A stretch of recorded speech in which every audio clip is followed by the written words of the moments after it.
xildhibaanada golaha deegaanka degmada Garadag oo horkacyo gudoomiyaha golaha deegaanka ahna maayirka degmada Garadag mudane Faarax Aadan Ciise iyo Chief Caaqil Cabdirashiid Ducaale Cilmi iyo xubno kamid ah ganacsatada degmada Garadag iyo maamulaha caafimaadka ee degmada Garadag ayaa saaka kormeer shaqo ku tagay halka ay mariso dhismaha wadada Ceerigaabo iyo isku xidhayso Soomaaliland inteeda kale iyadoo ay maanta ahayd maalin uga duwan dadweynaha reer Garadag maalmihii soo maray isla markaana la keenay warshadii sameeynayay shayga iyadoo horena u yaaleen daamurkii isla markaana la filayo maalmaha soo socda la dhigo daamur 5 kiiloomitir ee ugu xildhibaanada golaha deegaanka degmada Garadag ayaa u mahadceliyay xukuumadda uu hogaamiyay madaxweyne Axmed Maxamed Maxamuud Siilaan iyo suurtagelisay dhismaha wadada markaana ka dhabeeyay sidoo kale waxa uu mahadnaqeen kamberiga si uu gacanta ku hayo dhismaha wadada Garadag Chief Caaqil Cabdirashiid Ducaale Cilmi ayaa isaguna baaq u diray cid kasta oo dhatay degmada Garadag inay soo bixiyaan qaadhankii isla markaana laga sugayo xoolihii ay ballan qaadeen ugu horreyn halka waxa ka hadlay maayirka degmada Garadag mudane Faarax Aadan Ciise hadaladiisina waxa ka mid ah sida tan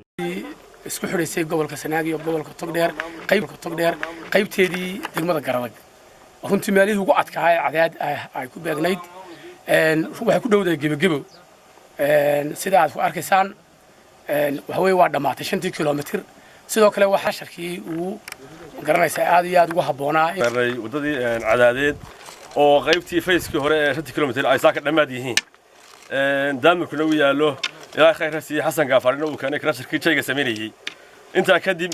dadweynaha Garadag waxaanu ka codsanaynaa xoolaha aynu ballan qaadnay inta dad waanu haynaa dadkii xoolo ku hareen ama dadka joogan waxaan codsanaynaa in si degdeg ah ay u keenaan xoolaha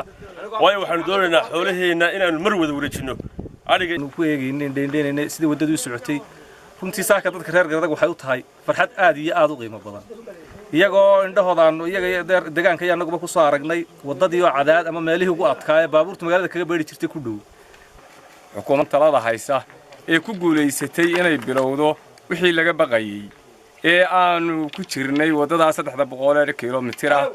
ee hadeer hawsheedii socoto saakana waxaan u nimi korma wadooyinka oo shirkadaas oo aqoonay